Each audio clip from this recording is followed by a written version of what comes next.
In 1957, on live American television, a 16-year-old boy from Nigeria looked directly at a white South African teenager defending her country's economy and calmly dismantled her argument in real time. Apartheid was at its height. The idea that black South Africans were passive, incidental to their own country's wealth, was being broadcast into American living rooms as unquestioned fact. But 16-year-old Boniface Offokaja wasn't having any of it. On national television, he told his fellow panelists and the entire country watching her something no one on that stage expected to hear from a teenager, that black South Africans were the actual backbone of South Africa's economy, mining the gold and diamonds that made her country rich in the first place. That was his first step at stardom, but he wasn't finished, not even close. Susan, what's one point you must get right down to the crux of the matter is that in this country, the Africans are really the backbone of your economy. And it is one of that cases where you get this question of man seeing humanity to man. And every day you come here to complain about misrepresentation in the American press. In the actual matter of fact, the American press is giving a fairly good view of the whole situation because they have the color problem themselves. Have you been to South Africa? I wouldn't even pay a penny to go there. Well, then, how can you talk? How can you talk? Because I have the facts. People come in there, get every people no means of living. How can I go there? I want a house, I want a home, I want position in society. Prince Boniface Okechukwu Offokaja was born on the 21st of May 1940 in Kano, in Nigeria's north, to Prince Thomas and Susan Offokaja, a family that traced its roots to Ekele village in Akuku, Idemili South local government area in what is now known as Anambra State, where his father would later be installed as Igwe, a traditional ruler. This is why, in the years that followed, he would carry the title Prince Boniface Offokaja alongside every other honor he earned. He earned a place at St. Gregory College in Obalande, Lagos, one of the most competitive schools in the country, and moved through it faster than almost anyone around him, earning double promotion that pushed him a full year ahead of schedule. He would graduate in 1957 at just 17 years old. But months before that graduation, while he was still 16, Nigeria's Ministry of Education selected him through a national competition for something far bigger than a classroom. The New York Herald Tribune World Forum was one of the most prestigious teenage exchange programs in the world, flying a handful of hand-picked students from across the globe to the United States each year to live with American families and debate world issues on live television. In 1957, a total of 33 students represented 33 countries. Offokaja represented Nigeria. On a broadcast about global prejudice, Offokaja sat alongside teenagers from Ghana, Ethiopia, and South Africa. When the conversation turned to South Africa's economy under apartheid, he didn't hold back. He stated plainly, and I quote, "Africans were really the backbone of your economy. Through the gold and diamond mining that funded the very system excluding them." On the same broadcast, he addressed segregation in the United States itself, refusing to let either country's racial hierarchy go unchallenged. A 16-year-old boy from Igbo land, thousands of kilometers away from home, calling out two of the most powerful nations on earth on their own television screens. Such audacity can only come from the boldness of an Igbo man who knows and understands his roots. Offokaja returned home, and in 1958, Immediately after his school certificate, walked into a newsroom.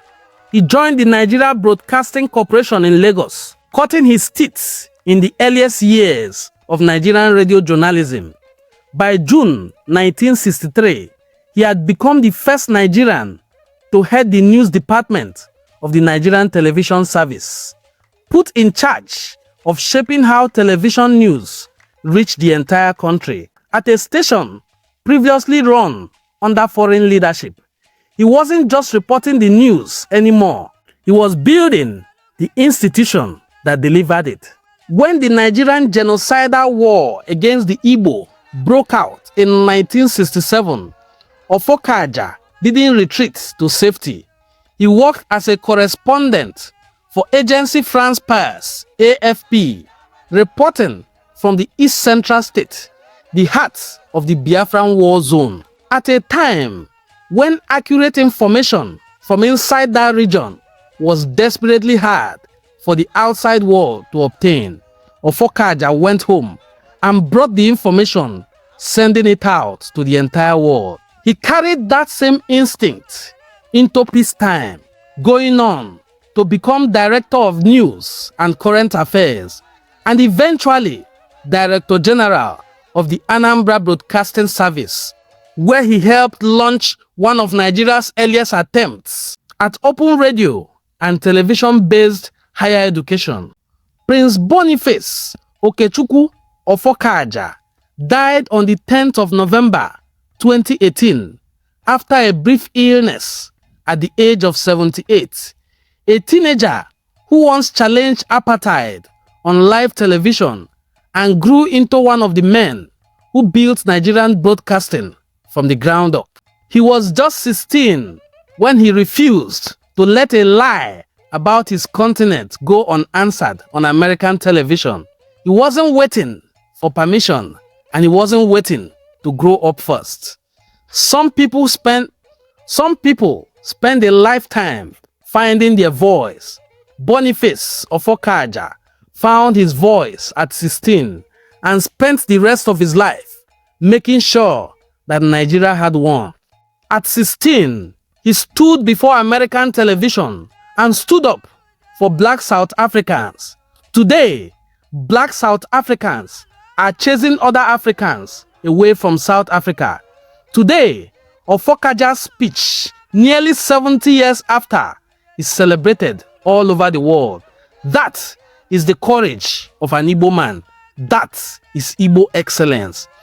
Are Americans prejudiced in their opinions about Africa? They most certainly are. How could they be objective about African Negroes while they are prejudiced against American Negroes? I disagree with you completely. I think that Americans are prejudiced for African natives and are very prejudiced against white people in Africa. Well, I'm getting confused. How can Americans be for and against Africans at the same time? Well, if I say anything, I'm going to confuse you still more. As an Ethiopian, I'm prejudiced against both white people and Negroes.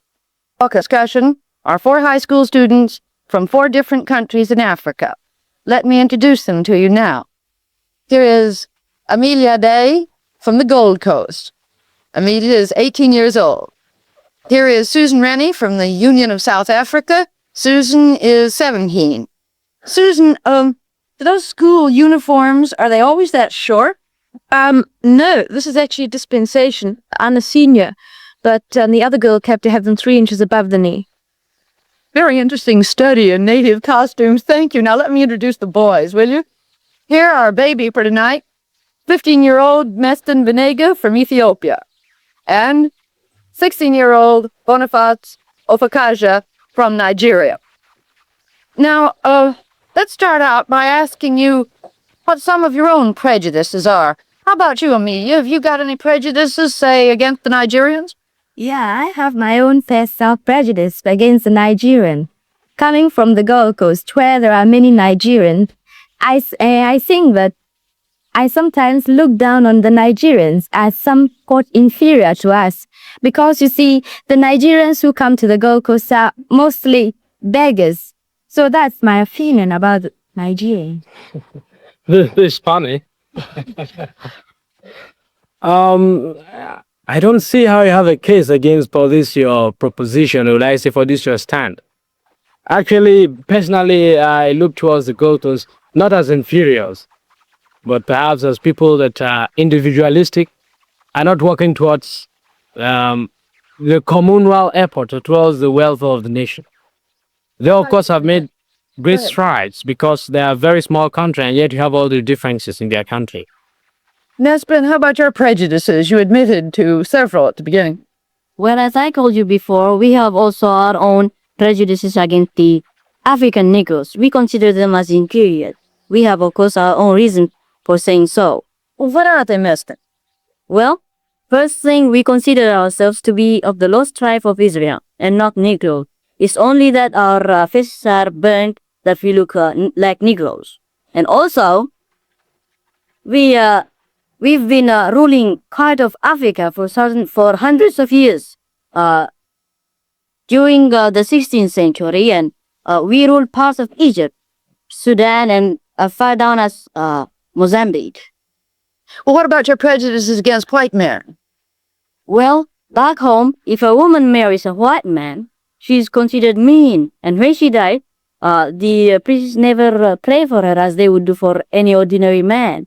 It's just considered as suicide. Why do you think they look down on the white people so much? Well, for the first reason, religiously they consider them unclean in white because they eat pork, and that's prohibited in religion. Susan, you got any prejudices? Oh, I think I've got some pretty large prejudices. I think I'm very prejudiced against the foreign press, particularly American press, because I've come up against a lot of discrimination myself while I've been here. As a South African, everywhere I go, particularly in the schools, at the moment I mention that I'm from South Africa, I'm discriminated against in the sense that, well, the picture in South Africa, the situation has been so badly distorted and so exaggerated because racial news is sensational news. And so journalists have so distorted the picture in South Africa that when I come over here, I'm looked down upon, and I've really felt this discrimination. I haven't been treated as just an individual and a human being, and I feel that the press is responsible for this. Well, I've been wanting to ask you a question for a long time. When we all came here, you just took to me. You like me very much, I can see, and I like you. But I know you are a South African, and I'm an African. But why is it that out here you are very friendly towards me, but down in South Africa, you don't do the same towards the Negro that are living there? Can you tell me? Well, it's the whole setup. I mean, South Africa, we have a pattern of life which is different to any other country in the world. Because you have the white population, and which came to the country in 1652, and they are much more highly developed, coming from Europe with European backgrounds and traditions. And they have developed the country and have developed a highly civilized community. Whereas the Negro, the Bantu as we call them in Africa, in South Africa, is a primitive, on a very primitive level. And the barrier in South Africa isn't so much color as civilization and economically. Excuse me, on that point, we get into a very, very tense ground recently. You talked about this question of it not being a racial struggle, but a struggle of civilization. Well, personally, you see, I sympathize with your situation, because I couldn't live in a country, your kind of economic position, and perhaps your future well-being as a nation might be in danger if you allow the strong-hearted, driving Africans to take over the government. That is, of course, what will happen if they're given the vote. Nonetheless, let us come now to that basic issue of racial segregation. I hear this honorable gentleman, is it from Ethiopia? I think it's high time Ethiopians come to the side where exactly they are. I usually wonder, are you Negroes? You are not Negroes. You say you are not Negroes. Are you white? You're not black. What are you? Well, I told you the answer. We're not Negroes. We are one of the lost tribes of Israel. It's just because our faces are burned that we look like. My brother, point you are lost. I think that makes a conclusive end to it. I'm wondering if Susan and Mespin have something very much in common. Neither one of you admit you're Africans, and yet both of you live in Africa and have for generations and generations. Well, I won't say that we naturally, because we're a different ethnical group, we're not Africans in the sense that the Negroes and other groups have actually originated in Africa. But I consider South Africa my homeland, or my fatherland, and I always will. And there is a misconception that exists. Most people think that the white settlers came to South Africa and took the land from people who got so. Oh no, it is not, and I'll prove it to you. Who came to South Africa and took it away, as the whites came here to America and took it away from the indigenous occupants. In 1652, when the first white settlers arrived at the Cape, the Bantu, as they are now known, the Negroes in South Africa, were still coming down from equatorial Africa, migrating, and it's a fact that they had not yet entered what is now known as South Africa, the borders of South Africa. The only indigenous occupants in Africa, South Africa at that time, were the Bushmen, and they were exterminated by the Bantu coming down. Susan, on that point, I think you've read your history upside down. Yes, you see, the exact thing that happened was that these Dutch men, I think they are Dutch men, they haven't got a place in their homeland. Oh, Not a means of living. I can just Let me finish. and then I can prove you how wrong your historical sector. Oh no, you know, your history is South African history. Mine is a bipartisan history. Well, this men came without any means of livelihood in their own country, with their economic background without any meaning at all. They came to South Africa. And the real fact is that as they came and there was an influx of these Dutch people from their unwanted homes, as there was an influx, the Bantus were pushing the Bantus up into the country, till came the Zulu War, in which the Zulus were finally defeated in a most bitter and agonizing struggle they had against this Afri-Spain. You call them? Yes. I don't know where you get your historical facts from. I get my historical back from, I think, is it Mr. Trevelyan is in British history. That's far better than... Trevelyan knows nothing, and I'll say that. Because it so happens that these penniless white, as you call it, didn't come out because they didn't have homes or because of any kind of persecution. They were sent out as officials of the Dutch East India Company to establish a refreshment station for ships passing around the bottom of the Cape. Just as the Dutch settlers were sent out to America by the Dutch West India Company to settle and to make a refreshment station here. Now, I think if you had to turn around to those Dutch settlers that came out and said that they came out because they were penniless, they'd be just as indignant as I am. And as you say that the white settlers came and pushed the Bantu back. Yes. It's a fact that the whites went into the interior of Africa and didn't come into contact never even saw a Bantu until 1795, which was practically 100 years, more than 100 years after they had arrived in South Africa. How did you have the Zulu War? What brought it about? The Zulus had already, by the time, I think you can have a look at a map. Zululand is very far from the Cape, where these people arrived. And within 100 years, after the arrival of the white settlers, the Zulus had by that time, the Zulus are a part of the Bantu group, had already come down to Natal. And then you got the two groups, the one coming from the north, the one coming from the south, and they met. And that's the Zulu War. It was not even a clash in the sense you are taking it. It was even the British. It was a clash. The British in their benevolence, or in fact in their, because they've seen the facts that this thing is not good, they even were exercising their tempering force upon the people. Boniface, just to make things more complicated for you and Susan, I've heard a third interpretation of this, which might settle it. That was the fact that the Bantu were a migratory people. And it may be true that at some point when the whites came in, there weren't any Bantus there because they were migrating somewhere else. But look, this is all past history now. I'd like to hear something from Mesfin and Amelia on their interpretation of South African history, but almost rather, let's bring it up to the present, can't we? Yes. Yes, we bring it up. Well, come back just a minute, Sue, to your violent prejudices against the press because they're misrepresenting what goes on in South Africa. Do you want to clarify that a bit? Yes, I would. Will you? No. Well, I know one outstanding example of misrepresentation. We read in an American, I think it was a magazine, I won't give the name, although I could very easily. This journalist quoted Dr. D.F. Malan, who is an ex-Prime Minister of South Africa, as saying, and I quote, "The Negro does not need a home. He can sleep under a tree."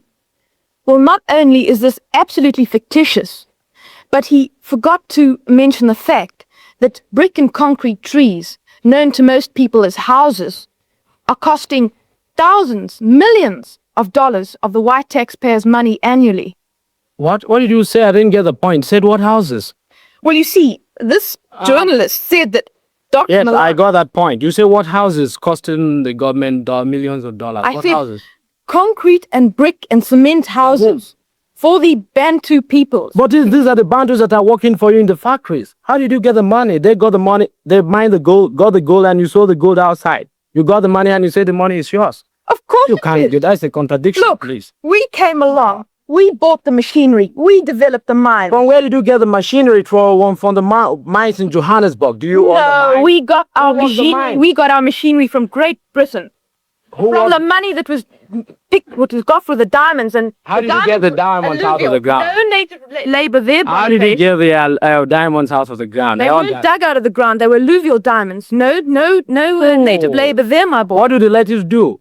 You know what, Suzanne, what's one point you must get right down to the crux of the matter is that in this country, the Africans are really the backbone of your economy.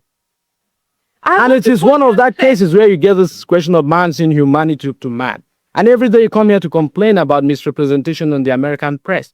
In the actual matter of fact, the American press is giving a fairly good view of the whole situation been because to they have the South color problem themselves.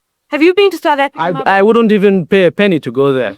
Well, then, That's how for can sure. you talk? How can you talk? Because I have the facts. People come in there, get every people no means of living. How can I go there? I want a house, I want a home, I want position in society. Well, look, they're getting it. They're getting let's exactly what they want. I'd love to hear from Amelia and Mesfin what if their picture of South Africa is the same as Boniface's is. Should be the same weight. Well, coming from Africa myself, naturally, I would be a little embittered against the whites in South Africa because from what we hear, they are mistreating the Africans there. But personally, I have no preconceived ideas against the whites because, frankly, I haven't been there, and you can't always trust what you hear from people or what you read from the press. So I have no solid facts about South African problem. Actually, I myself am against the South Africans because I mean the white people in the South Africa. Because in whose house can one come and take away They haven't the taken away property? Because what they are doing now, the white people are mining and taking the property for themselves, and that's what they shouldn't do. Because the native people who are living there, they should have what is the property of theirs. Well, actually, before I came from Ethiopia, I was reading about this in the press, and they were pretty hot about it. They were against the white people. The same thing could happen to them, of course. On this oppression business, if you say the Bantu in South Africa are oppressed, how do you account for this fact? That every year, regularly, hundreds of thousands of Bantu and Negroes from other territories adjoining South Africa, such as Portuguese, East Africa, etc., are invading our country illegally in spite of the law. We've gone. Are they coming for oppression? They know what goes on in South Africa, and they come back year and year again. Those who have worked in South Africa and have been sent back, come back. Are they coming back to seek oppression? Your this does not answer what I'm driving at. The Africans have the land. They were there before do not you. have the land, and They they were mine not the there gold. before us. All right, wait a minute, Susan. Let me get my point straight before you go. They mine the lands, they get the diamonds, you sell the diamonds outside. And when you get the diamonds, you say they are not to be given their own fair share of the quota. Have you read Cry the Beloved Country? Yes, I had. How? It's a one-sided view. One-sided view, and it was written by an European. How could Europeans be having one-sided view about their own They're king and radicals in king? every nation. Radicals? You are radicals in South Africa then? Oh, no, we're not. Look, Mesfin was just talking about, and all of you, about the importance of news about South Africa in the Gold Coast, in Nigeria, and in Ethiopia. I'm wondering whether news about racial problems in the United States also takes up a good deal of space in your countries. Does it in the Gold Coast? Yes, very, because after all, the Negroes come from the Gold Coast, and we feel very badly about what the Americans are doing to our Negroes. I know that one of my ancestors probably came here too, and from what I hear in the Gold Coast, the Americans don't give the Negroes a fair chance of activities here. For instance, they don't give the Negroes the same education as they give their white Americans. And also, for instance, a Negro wouldn't be permitted to ride on the same bus with a white man. As for me, I don't think that color, which is purely a natural thing, can be such a great bar to human understanding. And I think America is a democratic nation, as it calls itself, but this one thing really doesn't show it all very well as a democratic country. Amita, you've been in the New York area for about a month now. Does the picture you had of America that you've just described correspond to what you've seen here in the schools and the communities you've been in? Well, when I came up here, most of the people in New York told me that segregation is only practiced in the South, but in the North, they have now begun to have integration. Well, I didn't think much about it, but one day after school, I went to a restaurant with a friend of mine, and she's an English girl, and we sat there and waited to be served by a waiter. Well, the waiter just came around, looked at us and passed us and went around serving others who came in after us. Well, I knew at once what he was doing, but my friend didn't know it. So she walked up to the waiter and said, "Well, we've been waiting here so long, won't you serve us?" The waiter just looked at her hard and then looked back at me. And then I told the girl that we better leave the restaurant because I understood it. But the girl was shocked, but I wasn't surprised because that was what I was expecting to find. And How about American. American? Yeah. Well, in my country, No, I mean your experience with segregation here. Have you had any? well, when I came to America, I was in Dwightmore High School, and I went for a haircut in the city. I looked up for a barber shop. I went there, and they told me they were busy. I went to a second one. The same thing happened, and to a third one too. How about Dwightmore? Are there any Negro students there? Well, there are quite a lot of them. In fact, about 3-4 Negroes in the school. And they are well treated as the other white people, and I'm happy about it. In fact, one of the vice president of the school is a Negro himself, Linton Marsh. How about you, Boniface? Have you met segregation at all here? Have not met it. I think the most pretty lucky, because I've been looking forward to get this segregation against me, but have not got it yet. It's an irony that the South African will get it and I wouldn't get it myself. Well, Susan really has felt some here. It's interesting, but you're the only one who has not. Oh, Yes? what are we after now? I think we'll come back to this question of I think it was the United States racial problems. Well, I feel, of course, that the outlook here has continued to be better. You do. I do. But on the other hand, this racial segregation, which of course I do, and I'll always make that point clear, is an outcrop of insecurity in economic conditions, and also somehow low-pointed opinions and all that sort of thing. Provide other people with that same pretext by which they could criticize the United States. Asians and Africans can't understand why a country devoted to the greatest ideals of freedom and democratic government should discriminate among their citizens. We didn't get to ask Sue whether in South Africa her newspapers play out racial news in America too. Oh yes, they played a great deal. Well, naturally we get all these stories about the riots at Clinton, Tennessee, and how they had to escort these people to school and bring out the National Guard and so on and so forth. This is what I may interpret. I think there are more rats in the Johannesburg area, in the Negro area, than there are in Tennessee. Am I right, Susan? Oh, well, there are a couple of...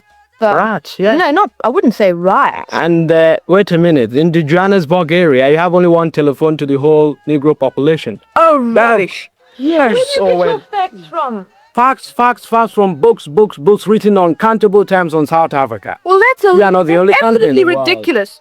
That is absolutely ridiculous. Absolutely true. I'll get this for you afterwards. There are not. I can. All right, let me finish my question. Let me finish my statement, please. No One telephone. Let me Prejudice with finish so my much statement, ignorance. please. One telephone in the whole Johannesburg district. Why? They don't want the That's not African true. to have a means of communication by which they could rebel against the people. I'm speaking from facts. John Gunter wrote that. That's absolutely ridiculous. And I think if you try and... Oh, you didn't say it was wrong. It is ridiculous. It's not wrong. It is wrong. Ridiculous, but not That is wrong. no fact. One, I think you have got your facts from one-sided. It's not one-sided, Mesfin. It's It not should be, one-sided. because No. what you've got is almost all what you've got. All right, Against each I other. can give you 4 concurrent. John Gunter wrote that. An African newspaper in Nigeria wrote that. A British paper wrote that.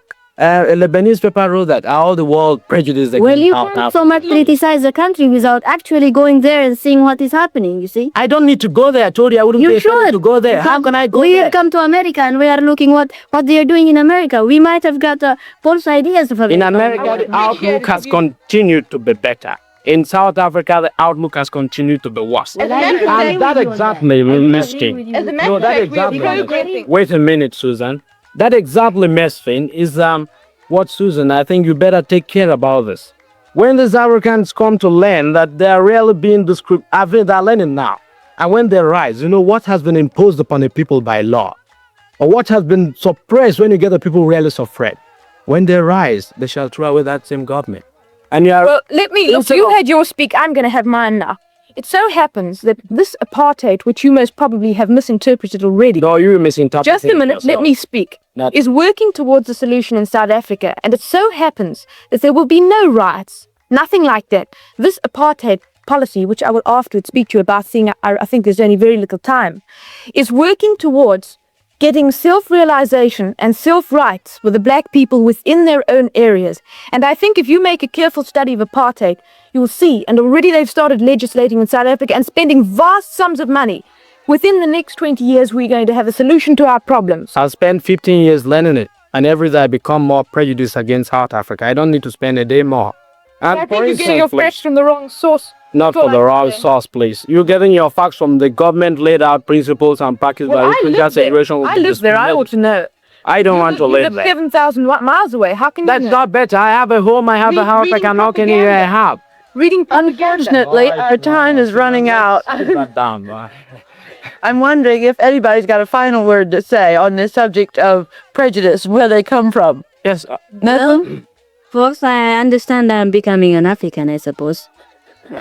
Well, and I think, Susan, I'm sure that government policies sometimes conflict because you and I get on so well together, and I'm sure that this time our governments are in the wrong. So if we get on together, I'm sure in the future they will try to understand each other better. Boniface? I think the important thing to consider is whether on the balance, the direction in which a nation is going is the right one. If two different, even contradictory opinions or points of views can be hospitable, it can be exist in hospitality in the United States. You're talking about Amelia's point at the beginning now. At the beginning, yeah. Yes, when she said that Americans, she was confused because they could be pro and anti at the same time. Yes. Can have hospitality in the United States. This is progress. It may not be, it is not weakness. The dynamism of a democracy that dynamism gives of a- hospitality yes. with 2 points of view. I'm sorry, that's all the time we've got. We'll be back again If you enjoyed watching this beautiful documentary about the bravery and audacity of Prince Boniface Okechukwu Offokaja, please hit the subscribe button. My name, once again, is Prince Onwadenim Ngozi Chukwuka Fortune, and I will see you in my subsequent videos. Bye-bye.